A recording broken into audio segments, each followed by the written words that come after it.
Olá pessoal, tudo bem? Chegamos ao quinto bloco de atividades. Nesse bloco o assunto é o absolutismo. Vamos aprender nessa aula o que foi o absolutismo, quais eram as estratégias utilizadas pelos reis absolutistas para governar. Para iniciarmos essa aula, eu tenho aqui para vocês uma imagem que ilustra esse assunto que nós estamos estudando agora no bloco 5, o absolutismo. Que eu tenho para vocês uma figura que representa o absolutismo. Qual figura? Luís XIV.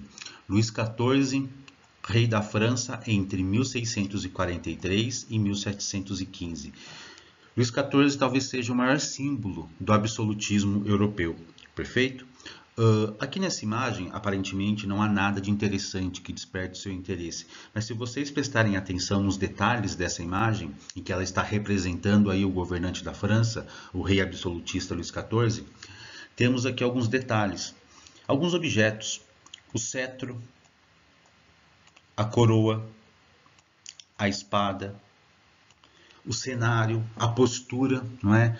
A ideia é que, a partir dessa pintura, que é uma representação do rei, ele está demonstrando poder, ele está ostentando poder, ostentando luxo, não é?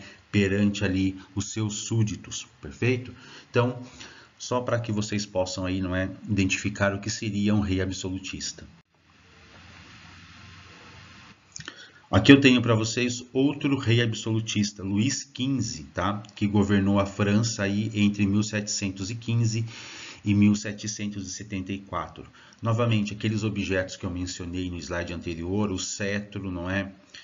A coroa, o cenário, não é? Um cenário ali que traz a ideia de luxo, de poder, de alguém que está ostentando, não é? Ostentando o poder. Então, essas duas imagens, não é, tanto a de Luís XIV quanto a de Luís XV, nos ajuda a compreender quem era esse rei absolutista, quem era esse indivíduo que governava uma nação com poderes absolutos. É o que nós vamos aprender agora. Pessoal, primeira questão, o conceito, a ideia. O que é o absolutismo? O absolutismo nada mais é do que o poder absoluto dos monarcas sobre a nação. Ou seja, o indivíduo que governava a sua nação com poderes absolutos, mandando e desmandando, de acordo com seus interesses. Como ele chegava ao poder? Ele era eleito pelo povo? Não. Ele herdava o trono. Ah, mas o povo contestava o seu poder? Nós veremos que em alguns casos, mas em geral não. Em geral, as pessoas aceitavam esse poder absoluto. E claro que você já está pensando, mas espera aí, como que as pessoas aceitavam alguém governando a nação da forma que bem entendia, sem consultar ninguém, de acordo com a sua vontade? É o que nós vamos ver daqui a pouquinho. Bom, quando que acontece, né? Como que acontece aí o absolutismo? No final da Idade Média, nós temos um outro episódio que não pode ser confundido com o absolutismo, que é o seguinte, que é a formação das monarquias nacionais. O que seria isso?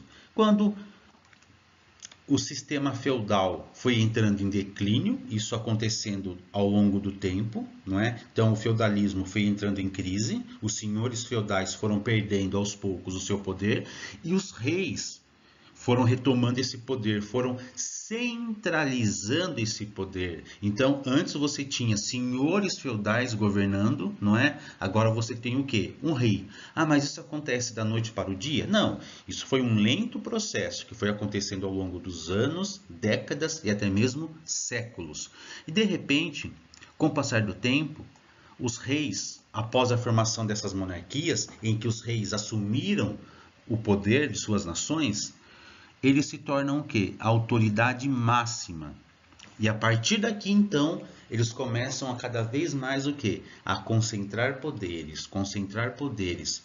E no caso ali, chegando ao apogeu do seu poder, que é o que nós estamos estudando na aula de hoje, o absolutismo, tá? Ah, mas quando aconteceu isso? Há um período preciso na história desse absolutismo? Sim. Podemos pontuar aqui dos séculos 16 ao 18, quando eu trato para vocês do chamado absolutismo clássico, tá? França, não é? Espanha, Portugal.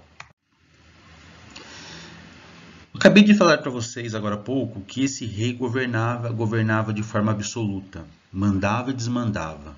E como ele fazia isso, né? Como que o indivíduo sozinho governava ali milhões de pessoas? Estratégias para legitimar o poder. Bom, como que o rei controlava a população? Primeiro, ele possuía um exército.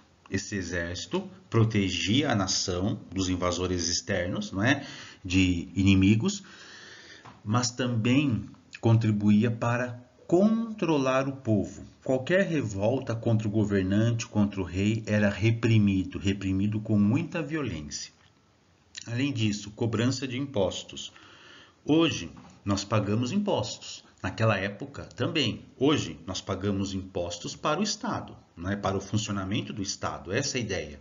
Por mais que às vezes não funcione tão bem, essa seria a ideia. Então, você paga impostos para que tenha saúde, educação, não é? Estrutura, enfim. E naquela época, você pagava os impostos para o rei, mas não era para um bem público. Eu sei que também hoje muitas vezes não é. Mas naquela época era bem diferente. Você pagava para o rei. E o que isso quer dizer? Que o rei poderia fazer o que ele bem entendia com esse dinheiro dos impostos. Além do exército, dessa cobrança de impostos, os carrascos. Pessoas que torturavam e matavam pessoas em praça pública. Matavam quem?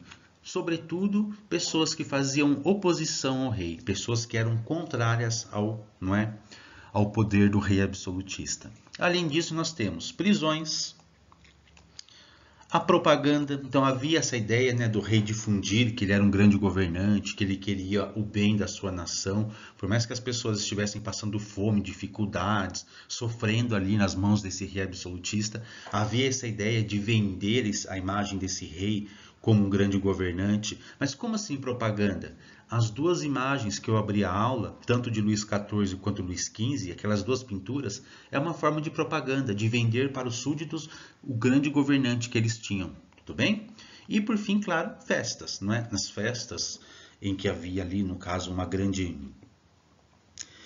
quantidade, né, de pessoas, de convidados da corte, havia ali muito luxo, não é? Pessoas que, por mais que os súditos passassem dificuldades, muitas vezes não tinham sequer o que comer e mesmo assim eram obrigados a pagar impostos para o rei. Essas festas aqui, elas contavam, não é, com banquetes, não é? Enfim. E era também uma forma do rei absolutista legitimar o seu poder. Eu acabei de falar para vocês das prisões, não é? O indivíduo que não concordasse com o rei, que criticasse o seu governo, lembrando que criticar não é só falar mal, criticar é trazer uma outra abordagem, um outro ponto de vista, não é? Sobre um determinado assunto. Então, fazer uma crítica não é falar mal, é ter um outro ponto de vista. Então, às vezes a pessoa tinha lá, né? Imaginem um exemplo, um jornalista na época, lá na França, no final do século XVIII, que escrevia ali numa gazeta, num jornal, fez uma crítica ao rei. Esse jornalista poderia ser torturado, morto ou preso. E um símbolo do absolutismo na França, não é? Lembrando, estou falando para vocês no absolutismo. O absolutismo existiu onde? Em quais países? França, Espanha, Portugal, Prússia. No caso da França, há um símbolo do absolutismo. Essa imagem aqui ao fundo, a Bastilha. A Bastilha era uma prisão, mas não uma prisão para alguém que havia cometido um crime, né, um furto, um assalto, nada disso.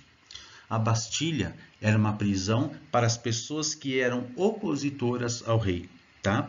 Claro que a questão da Bastilha ela é um pouquinho valorizada ao longo da história, e depois eu falo com vocês sobre a Bastilha na Revolução Francesa, mas ela é um símbolo desse poder absoluto do rei. Para cá, então, eram enviados qualquer pessoa que fizesse oposição, qualquer pessoa que fosse contrária ao poder do rei.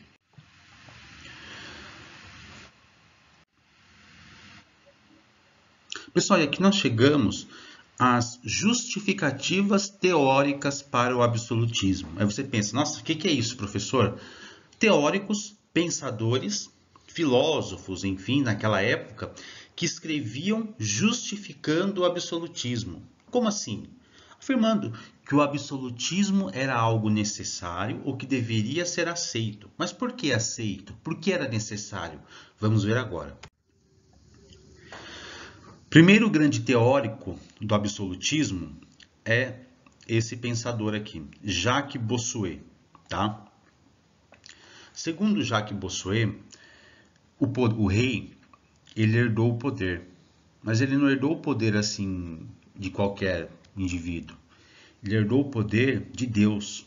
Dessa forma, é uma herança divina. O rei está ali não é porque é vontade dele, mas é porque é vontade de Deus. E se nós pensarmos há 5 séculos atrás, 4 séculos atrás, em que a religião naquele momento estava muito mais presente no dia a dia das pessoas, a ideia que o meu governante é escolhido por Deus era uma forma que eles encontravam para que as pessoas aceitassem aquele governante, por mais que fosse um péssimo governante. Mas se é um péssimo governante, porque é vontade de Deus, porque eu mereço esse governante, eu mereço sofrer nas mãos desse rei absolutista. Essa teoria, desenvolvida pelo bispo aí, Jacques Bossuet, é a famosa teoria do direito divino, tá? Então, esse bispo e teólogo francês trouxe essa ideia que, no caso, o rei seria um representante de Deus na terra. Então, o rei que governasse um país como a França, Espanha, Portugal, Inglaterra, Prússia, não é? Esse rei, ele era escolhido por Deus. Então, nós deveríamos aceitar as condições impostas pelo rei. Falei para vocês aqui da Inglaterra, mas a Inglaterra tem uma história um pouquinho diferente. Nesse país, os ingleses romperam com o absolutismo lá no século XVII, tá? Então, antes da França, por exemplo, os ingleses já tiraram, né, o rei absolutista do poder e implantaram uma outra forma de monarquia naquele país, o que seria uma monarquia controlada pelo parlamento e pelas leis. Mas isso é uma outra história. Um outro teórico muito importante aí do absolutismo, Thomas Hobbes. E veja o que diz o Thomas Hobbes. O homem é lobo do homem. Como assim? Que o homem destrói o outro homem, mata o outro homem, devora o outro homem. Então, o rei absolutista era um mal. Era um mal necessário. Por quê? Porque o rei tinha uma missão, manter a ordem. Sem a figura do rei, nós não teríamos a ordem, seria a desordem. Os homens destruindo uns aos outros. Então, melhor vivermos com esse rei absolutista, todo-poderoso, que abusa do seu poder, ou, no caso, vivermos sem um governante poderoso, mas em meio à desordem, tá? Então, segundo Hobbes, o absolutismo seria um monstro, mas um monstro necessário.